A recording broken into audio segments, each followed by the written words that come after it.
संक्षिप्त महाभारत के आश्वमेधिक पर्व में भगवान जी के उपदेश का उपसंहार और उनका द्वारकागमन। युधिष्ठिर ने पूछा, भगवान, यदि कोई ब्राह्मण परदेश गया हो और वहीं काल की प्रेरणा से उसका शीर छूट जाए तो उसकी प्रेत क्रिया अंत्येष्टि संस्कार किस प्रकार संभव है? तब भगवान जी ने कहा, राजन, यदि किसी अग्निहोत्री ब्राह्मण की इस प्रकार मृत्यु हो जाए तो प्रेत कल्प में बताए अनुसार उसकी काष्ठमयी प्रतिमा बनवानी चाहिए।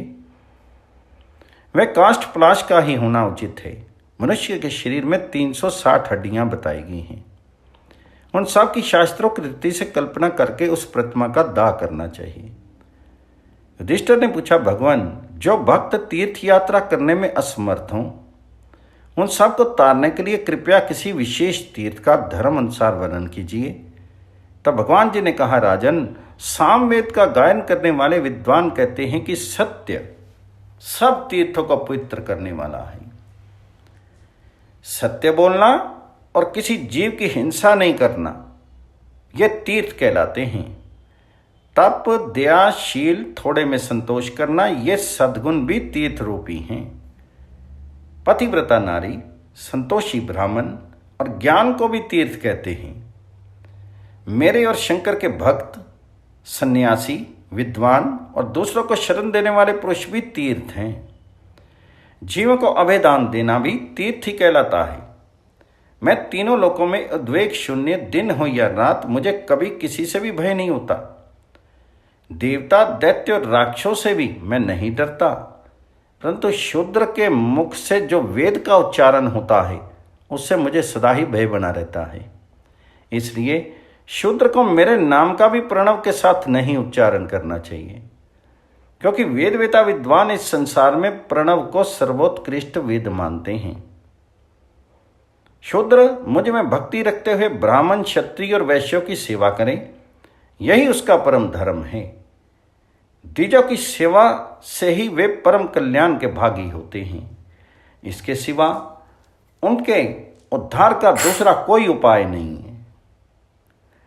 राग, द्वेष, मोह, कठोरता, क्रूरता, शठता, अधिक काल तक वैर रखना, अधिक अभिमान, सरलता का अभाव, झूठ बोलना, निंदा करना, चुगली खाना, अत्यंत लोभ करना, हिंसा, चोरी, झूठ मूठ अपवाद लगाना, धोखा देना, क्रोध, लालच, मूर्खता, नास्तिकता, भय, आलस्य, अपवित्रता, कृतघ्नता, दंभ, जड़ता, कपट और अज्ञान, ये समस्त दुर्गुण शूद्र के पैदा होते ही उसमें प्रवेश कर जाते हैं। ब्रह्मा जी ने शूद्रों को उत्पन्न करके उनके लिए द्विजों की सेवा रूप धर्म का उपदेश किया है। द्विजों की भक्ति से शूद्र के तामस भाव नष्ट हो जाते हैं।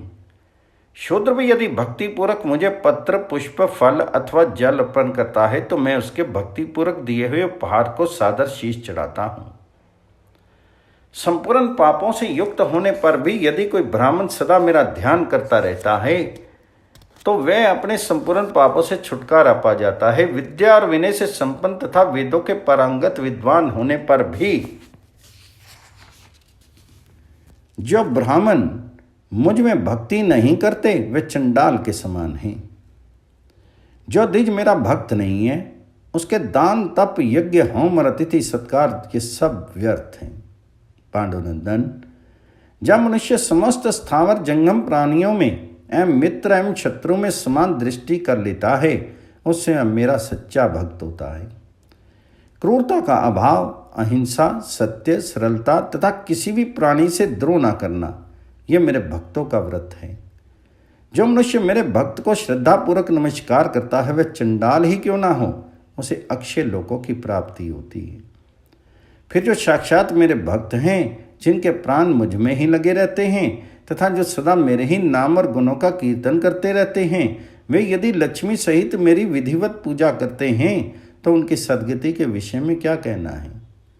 अनेकों हजार वर्षों तक तपस्या करने वाला मनुष्य भी उस पद को नहीं प्राप्त होता जो मेरे भक्तों को अनायास ही मिल जाता है।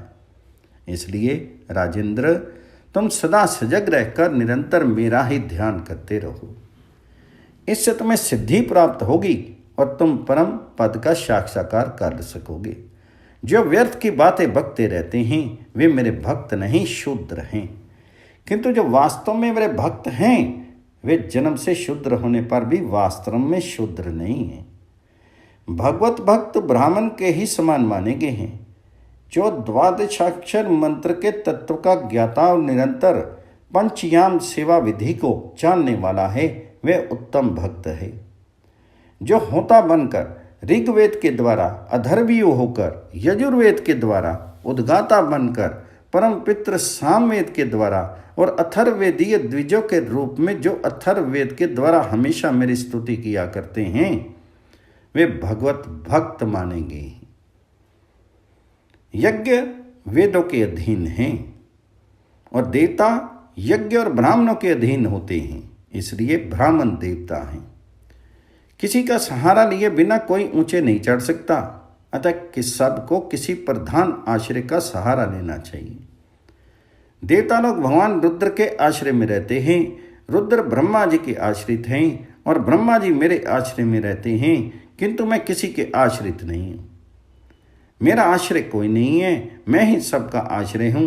राजन, इस प्रकार ये उत्तम रहस्य की बातें मैंने तुम्हें बताई हैं, क्योंकि धर्म के तुम प्रेमी हो। अब तुम इस उपदेश के ही अनुसार आचरण करो। ये पवित्र आख्यान पुण्यदायक एवं वेद के समान मान्य है।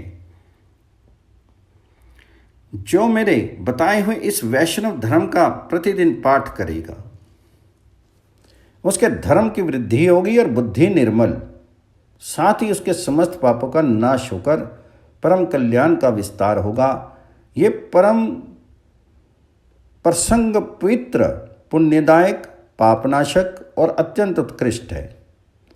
सभी मनुष्यों को विशेषतः श्रोत्रिय विद्वानों को श्रद्धा के साथ इसका श्रवण करना चाहिए। जो मनुष्य भक्तिपूर्वक इसे सुनाता और पवित्र चित्त होकर सुनता है वह निश्चय ही मेरे सायुज्य को प्राप्त हो जाता है।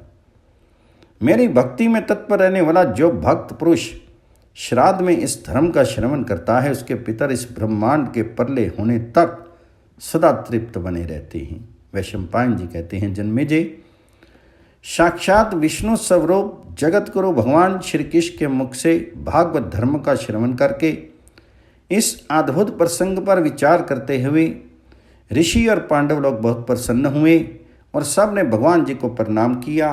धर्मनंदन युधिष्ठिर ने तो बारंबार गोविंद का पूजन किया।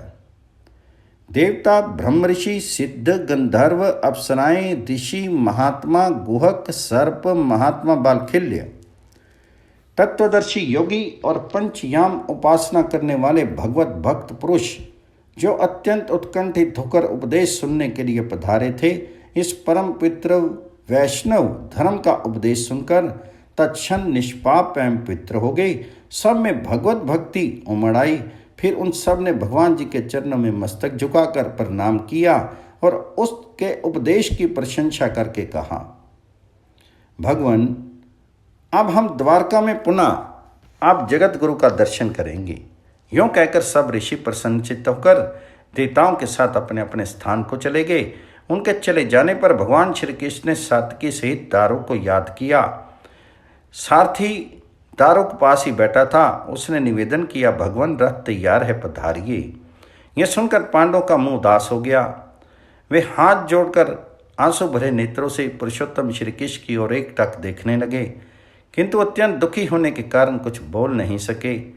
भगवान श्री कृष्ण भी उनकी दशा देखकर दुखी से हो गए और उन्होंने कुंती, धृतराष्ट्र, गांधारी, विदुर, द्रौपदी, महर्षि व्यास और अन्य ऋषियों एवं मंत्रियों से विदा लेकर सुभद्रा और पुत्र सहित उत्तरा की पीठ पर हाथ फेरा और आशीर्वाद देकर वे उस राजभवन से बाहर निकल आए। फिर शैब्य, सुग्रीव, मेघपुष्प और बलाहक नाम वाले 4 घोड़ों से जुते हुए अपने रथ पर सवार हो गए। उस समय कुरु देश के राजा युधिष्ठिर भी प्रेमवश भगवान जी के पीछे पीछे स्वयं भी रथ पर जा बैठे और दारुक को सारथी के स्थान से हटाकर उन्हें घोड़ों की बागडोर अपने हाथ में ले ली।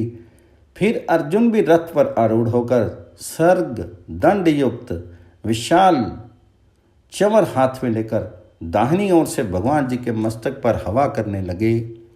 इस प्रकार महाबली भीमसेन भी रथ पर जा चढ़े और भगवान जी के ऊपर छत्र लगाए खड़े हो गए। वह छत्र 100 कामनियों से युक्त तथा दिव्य मालाओं से शोभित था। उसका डंडा व दोरे मणि का बना हुआ था तथा सोने की झालरें उनकी शोभा बढ़ा रही थी।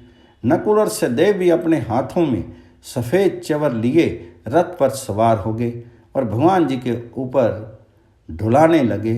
इस प्रकार युधिष्ठिर, भीम, अर्जुन, नकुल और सहदेव ने श्री कृष्ण का अनुसरण किया।